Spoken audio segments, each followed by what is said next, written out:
Just hours after it was announced that former President Donald Trump had been indicted on federal charges in the classified documents case, two of his top lawyers abruptly resigned.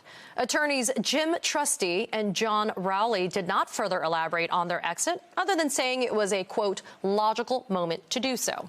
Our next guest has some firsthand experience being a member of Trump's chaotic legal team. Joining me now, former legal counsel to Donald Trump, Michael Cohen. He's also the host of the Mea Culpa podcast and co-host of the Political Beatdown podcast, the author of Revenge and Disloyal, and in his free time, the principal of the company CrisisX. Michael, my friend, let's just go straight to the meat of this, right? A lot of the key evidence in Jack Smith's indictment involves using Trump's own words against him. There's an excerpt on page 21, paragraph 54, which lays out Trump's incriminating statements to two of his attorneys, where he says, quote, I don't want anybody looking. I don't want anybody looking through my boxes. I really don't. I don't want you looking through my boxes. Well, what happens if we just don't respond at all, or we don't play ball with them? Wouldn't it be better if we just told them we don't have anything here? Well, look, isn't it better if there are no documents? I mean, Michael, you and I have talked about the way that Trump would communicate with you, sometimes, in the mafia style of dropping suggestions, innuendo and insinuations. Are you frankly surprised that Trump said something so damn incriminating?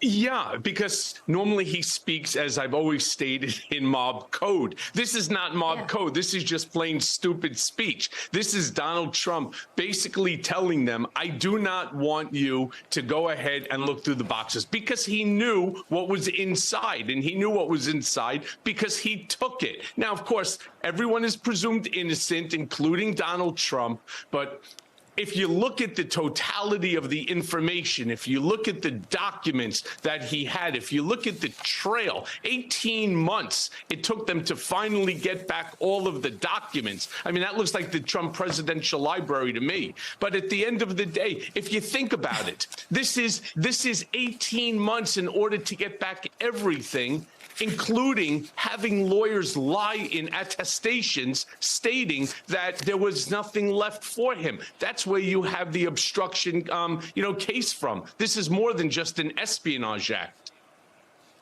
Michael, paragraph 72 of this indictment indicates that Walt Nauta and others loaded several of Trump's boxes, along with other items, on an aircraft that flew Trump and his family north for the summer. Should special counsel Jack Smith be checking out Bedminster more so than maybe has already happened? So, Katie, you may remember I said it on your show. I said it on Nicole Wallace's show, on Ari Melber's, on Reverend Al's. I've said it on every MSNBC show that had me on. You need to sort of play that game, Where's Waldo? Except it's not Where's Waldo. It's Where's Donald, and where are the top secret documents? Every single location that Donald went to from the time that he left the White House to today needs to be examined. And you may remember I said he needs to go to, say, Trump Tower here in New York, Trump in Vegas. He needs to go to Trump LA. He needs to go to his various different golf courses, to the kids' houses.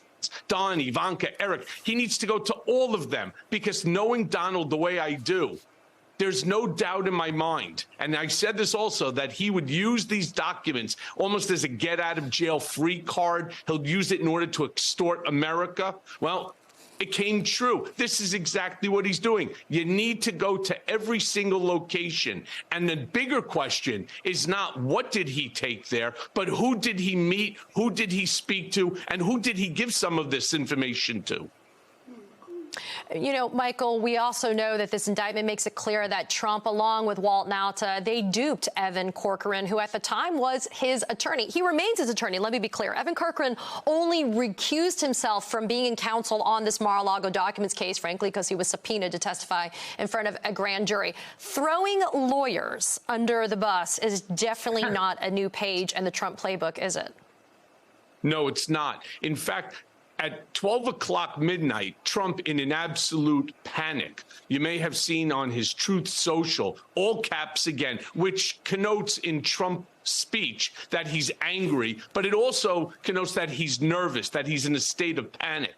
And he starts attacking the Biden administration. He starts attacking the DOJ. He starts attacking the Attorney General. And why? Well, again, read my book, Revenge. You'll understand why. Because that's what Donald Trump did during his administration. Donald Trump went ahead, he weaponized the DOJ using a willing and complicit attorney general. That's not what the Biden administration has. You know my criticism of Merrick Garland in terms of how slow this is taken. But under Bill Barr, a willing and complicit attorney general acting as Trump's enforcement, went ahead and did every single thing that Trump is talking about the Biden administration doing. It's typical Trump deflection. Michael, we've got this arraignment coming up on Tuesday. You and I spoke at length after that Manhattan DA's office indictment arraignment where Trump looked scared. He looked pale. He definitely said, I feel like he had a come-to-Jesus moment, perhaps. What do you think is going to be going on with Donald Trump when he's going to a federal arraignment on Tuesday? Yeah, it's a little different than, of course, a state arraignment. I don't know whether or not they're going to put him through. No, none of us know. You hear a lot of pundits making, their predictions. I'm not so sure. He is a former president of the United States. Will they do a swab, a DNA swab? Will they take his fingerprints? Will they give him, will they do a mug shot? Is it even necessary? I don't know. He should, in my opinion, should be treated no different than anyone else. In fact, if he was treated the same as everyone else, this case would have been launched a long time ago. He would have already been indicted, a long time ago, 18 months ago, and he would have already been convicted a long time ago. Unfortunately, he's not the same as everyone, as a former president of the United States. But I will tell you one thing that Jack Smith and Merrick Garland and this DOJ is definitively showing all of us is that no one, and I mean no one, is above the law, not even a former president. Michael, just to, let you put a finer point on this, you're always called upon to be able to give your insight in terms of how your former client, and I'd say friend, because you were with him for so many years, how he thinks and kind of how he ticks. He likes to put this Teflon Don kind of aura out there for public consumption that he really just doesn't give a you-know-what about what's happening to him. But it's not like he's 20 years old. It's not like he's got the rest of his life ahead of him. The dude's up there in age. What do you think is really going on in terms of how he's processing this? I mean, you talk about how he reacts on Truth Social, but he's going to be the last man standing if he continues to throw people under the bus and he's continuing to look at indictment after indictment. Well, look, I just yesterday had to go to the store and get rid of my frying pan because the Teflon came off that too. And it's coming off of Trump slowly but surely. But you are so right on point there, Katie.